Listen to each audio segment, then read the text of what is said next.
हमारे 3 भाई आशीष, सनी, विकी को पुलिस ने बिना मुठभेड़ के अरेस्ट कर लिया है। उनके पास कोई हथियार नहीं था। पुलिस उनकी गिरफ्तारी को छिपा रही है ताकि वो अजय की तरह उनका फर्जी इनकाउंटर करके मेडल पा सके। पुलिस गुंडागर्दी छोड़ के कानून के दायरे में काम करे। ये पोस्ट गैंगस्टर हिमांशु भाऊ ने लिखा था। बस इसी पोस्ट के 5 दिन बाद उसकी भविष्यवाणी सच निकली। मामला क्या है आपको वो बताते चलते हैं। दरअसल गैंगस्टर हिमांशु भाऊ गैंग के 3 शूटर आशीष, विकी और सनी सोनीपत में हुई पुलिस के साथ मुठभेड़ के दौरान मारे गए। ये तीनों बर्गर किंग फायरिंग केस में आरोपी थे। पूरा घटनाक्रम हिमांशु भाऊ के एक सोशल मीडिया पोस्ट के करीब 5 दिन के बाद सामने आया है। इस पोस्ट में उसने अपने तीनों साथियों के फेक एनकाउंटर की आशंका जताई थी। अब एनकाउंटर पर आते हैं। सोनीपत के पास हरियाणा एसटीएफ के साथ एनकाउंटर में हिमांशु भाऊ गैंग के 3 गुर्गे मारे गए। इन बदमाशों की पहचान आशीष, विकी और सनी के रूप में हुई है।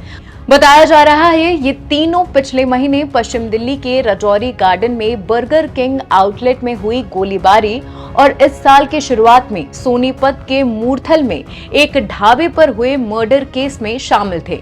इन तीनों पर कई लाखों रुपए के इनाम भी थे। यही नहीं, मारे गए तीनों शूटर पर 2 हफ्ते पहले हिसार के एक कार शोरूम में गोलियां चलाने का भी आरोप था। उन्होंने कार शोरूम मालिक से 5 करोड़ रुपए की डिमांड की थी।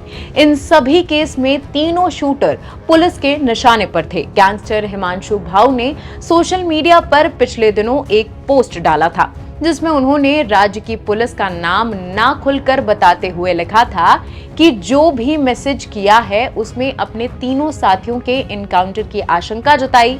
हिमांशु भाऊ ने अपने इंस्टाग्राम पर अपने साथियों के इनकाउंटर का दावा किया था जिसमें 5 दिन बाद वो लगभग सच साबित हुआ। ये इनकाउंटर फेक है या सच, ये तो खुलासा नहीं हुआ है। भाऊ ने दावा किया था कि उसके तीनों साथियों को पुलिस ने उठाया है और तीनों मेडल के लिए फर्जी मुठभेड़ में मारे जाएंगे। दिल्ली और हरियाणा पुलिस की कई यूनिट्स इन बदमाशों की तलाश में थी जिन्होंने कथित तौर पर कई गोलीबारी की वारदातों को अंजाम दिया था। यही नहीं, तीनों बदमाशों पर जबरन वसूली का भी आरोप था। इसके दूसरी तरफ हरियाणा एसटीएफ और दिल्ली पुलिस के अधिकारियों ने दावा किया है कि उन्हें सोनीपत के खरखौदा के पास तीनों बदमाशों के ठिकाने की गुप्त सूचना मिली थी। पुलिस ने बताया कि सूचना मिलते ही उन्होंने जाल बिछाया और संदिग्धों को रोकने की कोशिश की।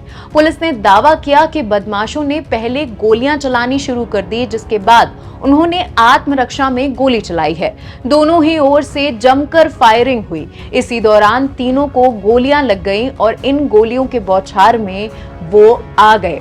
पुलिस ने तीनों के पास से 5 ऑटोमेटिक पिस्टल भी बरामद की है। इस बीच अनु नाम की एक महिला जिसने बर्गर किंग शूटिंग में तीनों गैंगस्टर्स की मदद की थी, अभी फिर भी वो लापता है।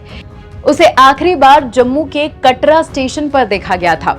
पुलिस के मुताबिक बर्गर किंग पर हुई घटना दरअसल साल 2020 में गैंगस्टर बवाना के चचेरे भाई शक्ति के प्रतिद्वंदी की ओर से की गई हत्या का बदला लेने के लिए की गई थी और ये दावा भाऊ ने किया था। माना जा रहा है निशाना बनाए गए अमनजून ने शक्ति के ठिकाने के बारे में हत्यारों को सूचना दी थी। भाऊ का मकसद अपने टारगेट को सबक सिखाकर मार कर दहशत फैलाना था।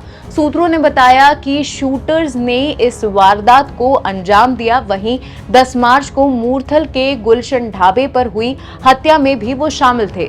उस मामले में निशाना बने गोहाना के रहने वाले 38 साल के शराब कारोबारी सुंदर मलिक थे।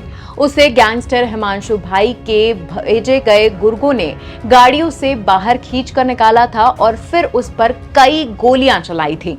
और भी ऐसी खबरों के लिए जुड़े रहें एनबीटी ऑनलाइन के साथ।